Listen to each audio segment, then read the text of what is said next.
Translation and purport by His Divine Grace A.C. Bhaktivedanta Swami Prabhupada. Srila Prabhupada ki jai. My Lord, as the fire in Arani wood is covered, you and your unlimited knowledge are covered by the material modes of nature.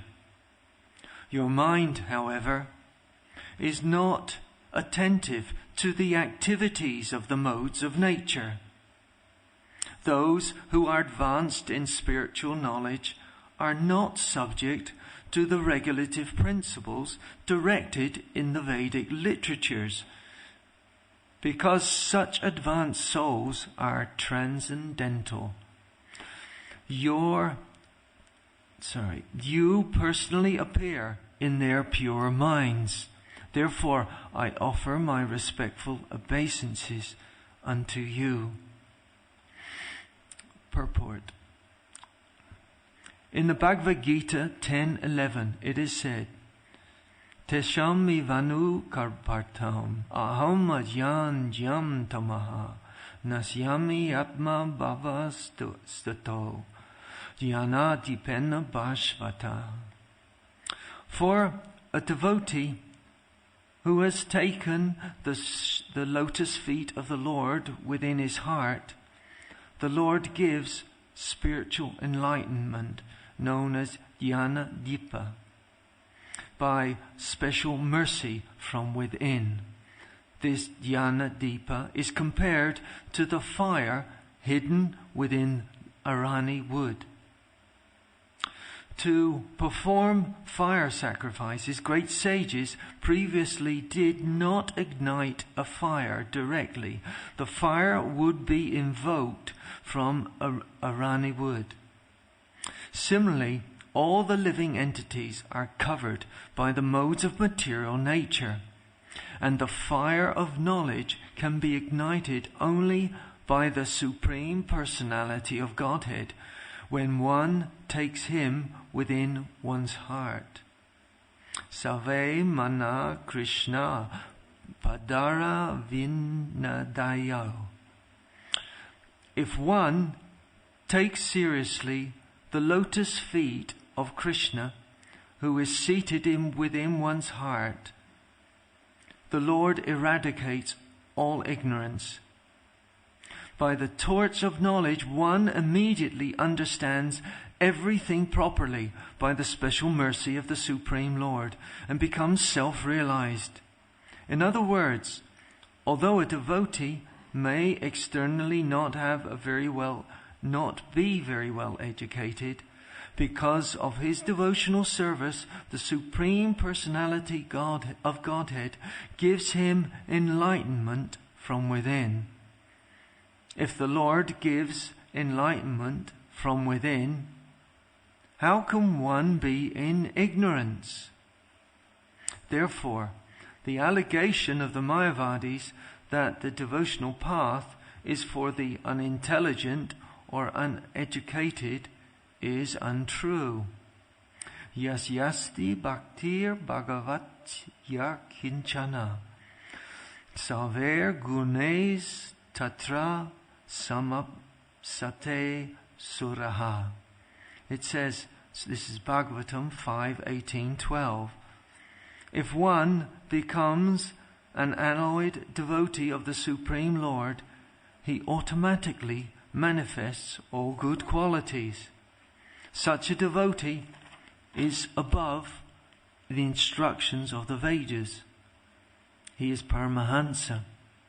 Even without going through the Vedic literature, a devotee becomes pure and enlightened by the mercy of the Lord. Therefore, my Lord, the devotee says, I offer my respectful obeisances unto you. Om Dhyana Timmarandasya Dhyananjana Salakaya Chakshohon Milatam Yena Tasmai Shri Gurave Namaha Vanchakalpatrupiyascha Kripa Sindhu Bhyevacha Patitanam pavanabheyo Vaishnavabheyo namo namaha. So, this verse is a special verse in that it says here that my Lord, as the fire in the Arani wood is covered, you and your unlimited knowledge are covered by the material modes of nature. And this is a point that Bhagavad Gita repeats again and again, how we're covered by the modes of material nature. Just like the sun can be covered by cloud, always there, but the modes of material nature, because of our conditioned nature, they are like clouds. They cover our heart. It's based on, of course, unfulfilled desires. And this principle of devotional service is this purification of us. It's the method by which that we can take this covering, clear these clouds from our mind, take the dust off of the mirror of the heart, and actually see the self, by this pure vision. But certainly in the Bhagavatam it says that we must hear, and by hearing about the pastimes of the Lord and this sound vibration, we will become enthused in some way. It will touch our heart. It will give us an impetus to do some service, to do devotional service.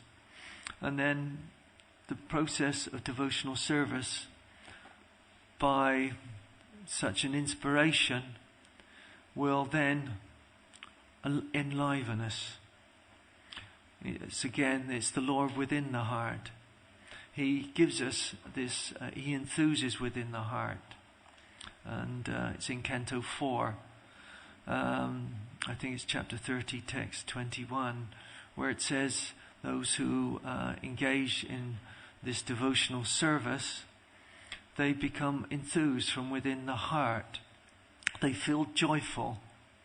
And so in this devotional service, so the Lord within the heart gives us this enthusiasm to carry on. And so here, it says, with your unlimited knowledge, which is covered by the modes of material nature. It says, your mind, however, is not attentive to the modes of material nature.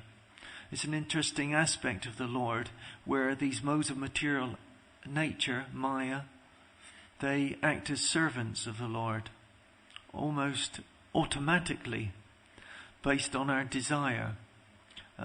It's an automatic covering process.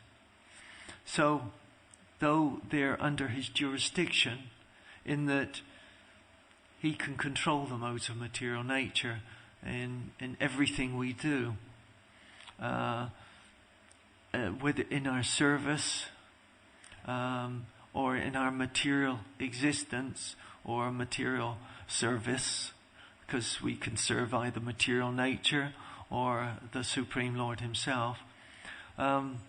This Lord within, He activates the modes either to serve material nature, or He activates the modes in such a way that we get relief, or they are relieved from us, that we can make some progress, that our heart will become purified. And then it says, so His servants, the modes of material nature, Maya, is there under His command. But it says, those who are advanced in spiritual knowledge are not subject to the regulative principles as directed in the Vedic literatures. Now, it's an interesting aspect. It comes on to a highly elevated state now, where we as sadhakas, we try and practice these regulative principles as directed in the Vedic literatures. But such advanced souls, they're transcendental. And it's an interesting aspect that somehow or other we have somebody like Srila Prabhupada who would do many, many things that would be criticized by, even his godbrothers. They would be subject to criticism, that he would take into account the situation of the Western culture, that somehow he will bring us all under one roof, both male and female, and serve the Lord in that way, that they would have separate ashrams, but somehow he'd give us, everyone, an opportunity, because of the nature of the Western culture, had this outlook that the men and women would participate in similar occupations. And somehow he engaged it in Krishna's service. His power was that he saw beyond the scriptural injunctions. He saw that actually service actually transcended these Vedic injunctions in some way, in that he wanted to rescue us, much as the Lord comes himself. He's not influenced by the modes of material nature. And though he will appear at times to be affected by the modes of material nature, certain pastimes where I can't remember what the situation was, where they showed his parents being killed. It was some demon who had this power to conjure illusion, and it speaks of how his emotions were taken over by this, and he was inflamed at seeing this. The demon actually, or the demon within us, that somehow we respond to this illusion cast by Maya. We react all the time if we're not careful. And so it calls for some sort of mercy. So, Teshami vanuka partam aham adyan yantamaha nasyami atma bhava sitoho jnana dipenash bhashvata. He says, to show them my special mercy, I, the Lord within the heart, shine with a shining lamp of knowledge and dissipate the darkness born of ignorance. And but this is a dependent, or is a condition based on our sincerity and our development to, or need, or greed to get to know the Lord. Actually, we need to be somehow involved in this devotional service in such a way that it will absorb us and take us by its power into its hands, that we will become absorbed in this service. And so Prabhupada, he says, a surrendered soul, in this letter to Jayapataka, he says that he sees, the devotee sees that the Lord himself is in control of everything. No matter what I am doing now, I'm meant to be doing. So this is, he says, this is symptoms of a surrendered soul.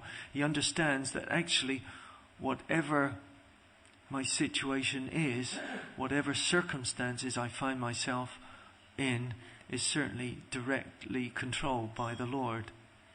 And so he says then, so he says, whatever I am doing now, I am meant to be doing. So let me do it with my full attention. Shri Radha Gokundan ki jai, Shri Gorantai ki jai, Shri Sitaram Lakshman Hanuman ki jai. So he says, let me do it with my full attention, no matter what it is. Let all other considerations be forgotten. This is the spiritual understanding that if we try to be something, we're not living in the now. But if we understand that whatever we are doing now, that it should be given with our full attention, as an act of devotion, as an act of worship, then we start to surrender to the moment. Our concern is not for the past or the present or the future. It is in the present, and this is the most important thing.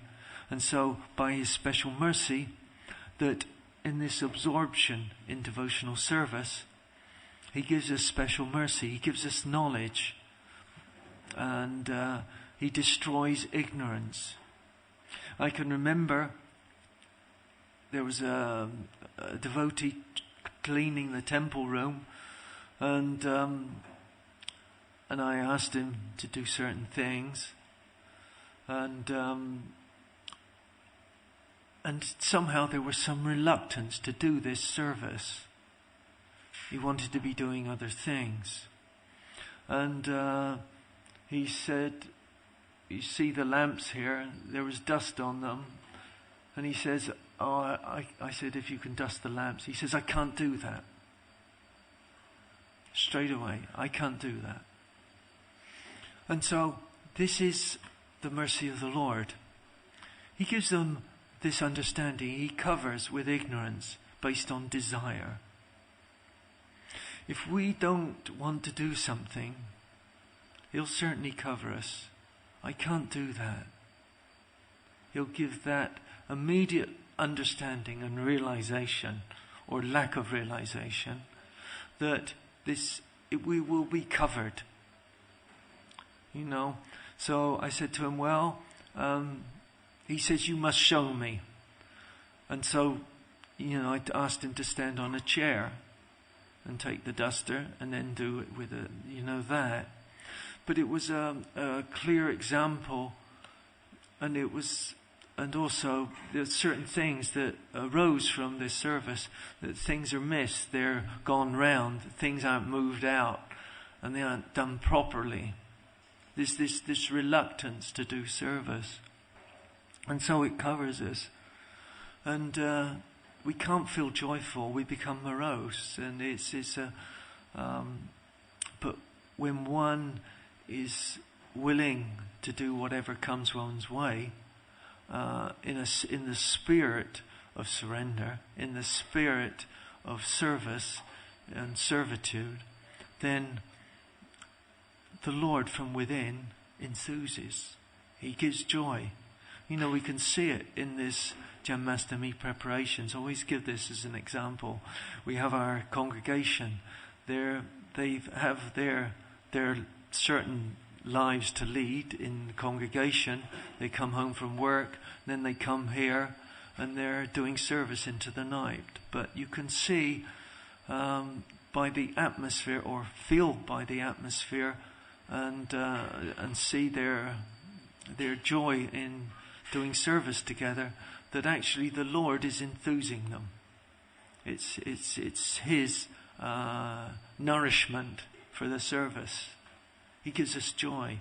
It's not that we shouldn't ever feel joyful in our service. Actually, we can be joyful in any service. We may struggle, but this struggle, Prabhupada, he calls it actually a mental concoction. Our struggle is actually with the mind.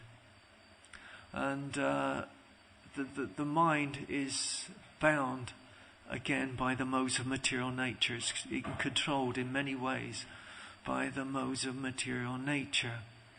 But he says that, if I can just remember this, that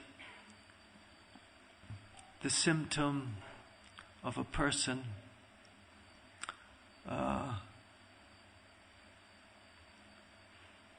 I just got to it's gone now actually, sorry.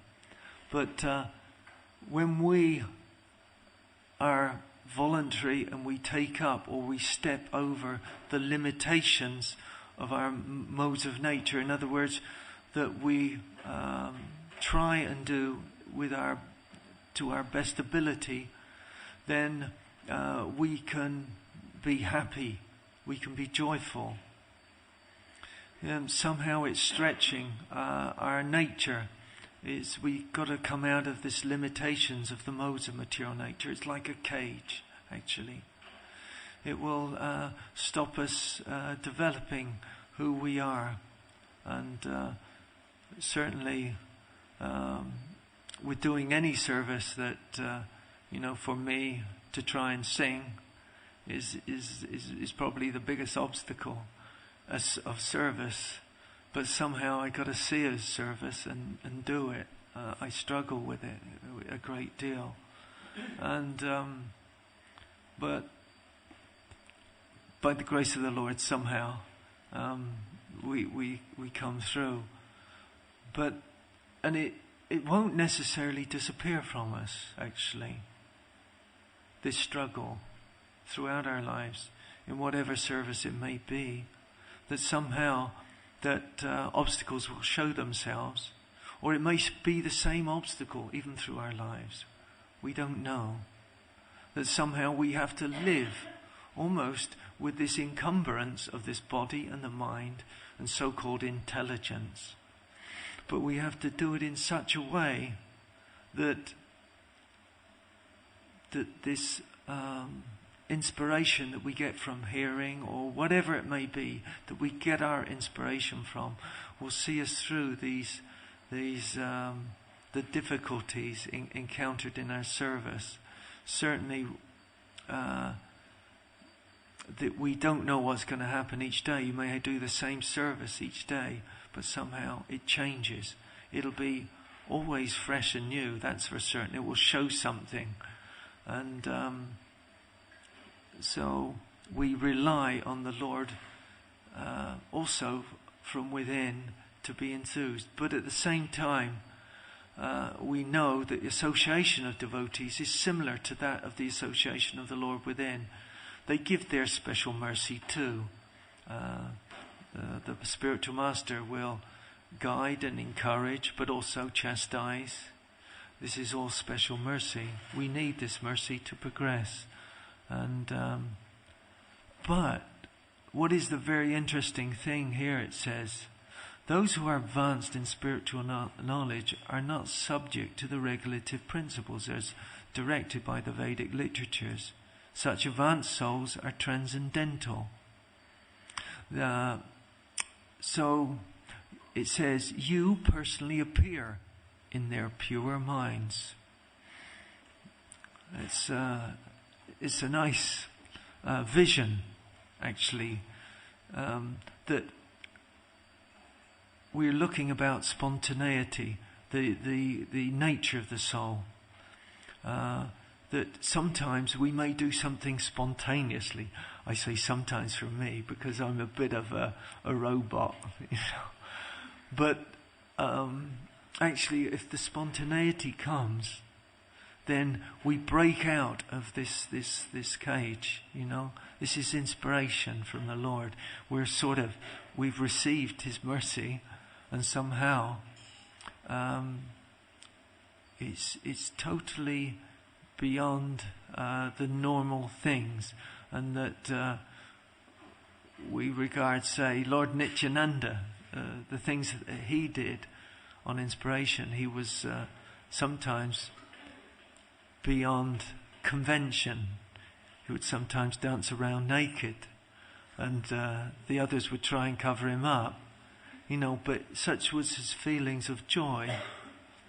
It was just totally innocent, that of a child. A child will do that. They'll just go on the beach and they'll take all their clothes off and jump about.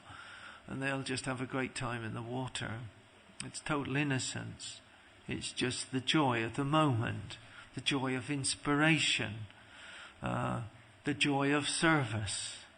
You get carried away, with whatever you're doing. You forget your body. This is the very nice thing about service, actually, if you become self-forgetful. In other words, this consciousness of having to protect oneself. And I'll resort to my Saviour, as I see as my Saviour, is Bhaktivinoda Thakur. When he's speaking like Gajendra, he's in a situation where he's in despair, and his very physical existence and his situation is in difficulty, and he's pleading with the Lord, but these prayers, they spring from a spontaneous platform.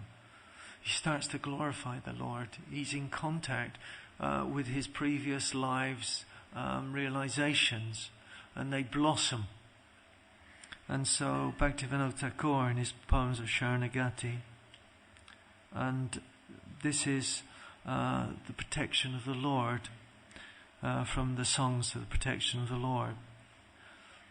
By what personal understanding or by what power has one such as I come into your shelter? Surely it is by your mercy alone, for Doyamoy, Patita Pavana, you are engaged in the deliverance of fallen souls. My only hope, O Lord, is that you are full of compassion and mercy. There is no one in need of your mercy more than I. You surely will drive away all my fears. No one else in this world has the power to rescue me. O merciful Lord, by your decree, kindly deliver this vile and lowly sinner. I have given up everything and come to your lotus feet, O Lord. I am your eternal servant, and you are the maintainer. You are the sole protector, O Lord of the universe. Everything is yours, and I am merely your menial servant. So it is certain that you will deliver me. I have chosen your lotus feet as my only shelter. I am no longer belong to myself. Bhaktivinoda weeps and humbly takes shelter of your feet, forgiving all his offences, affording him a taste for the holy name. O kindly maintain him. But Prabhupada, he says here in this final part of this purport, even without going through the Vedic literature, a devotee becomes pure and enlightened by the mercy of the Lord. Therefore, my Lord, the devotee says, I offer my respectful obeisances unto you. It's a position of absolute humility, but it's also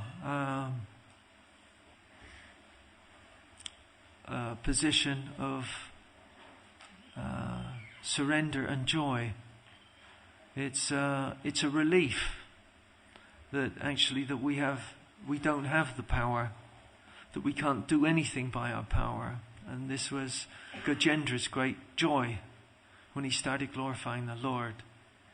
He started to see the Lord, and in seeing the Lord through these prayers, as he did, that it relieved him from all suffering.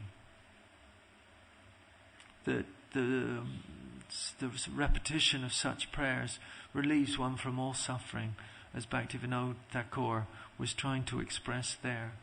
That it's this mercy that the devotee becomes pure and enlightened by the mercy of the Lord. It's the mercy of the Lord that does it, not by our endeavors. It's not possible. It's just that we should carry on we should patiently wait on the mercy of the Lord. And certainly Gajendra, then, when he performs his service of the glorification, it completely overpowers him and his feelings and despair. So I don't know if this is my limited realization on this. I struggle with this sometimes, but all the time, actually. But if there's some comment and correction too, this is needed. And I thank you for this correction that was during this class. This will help me progress and probably try and do a little bit better.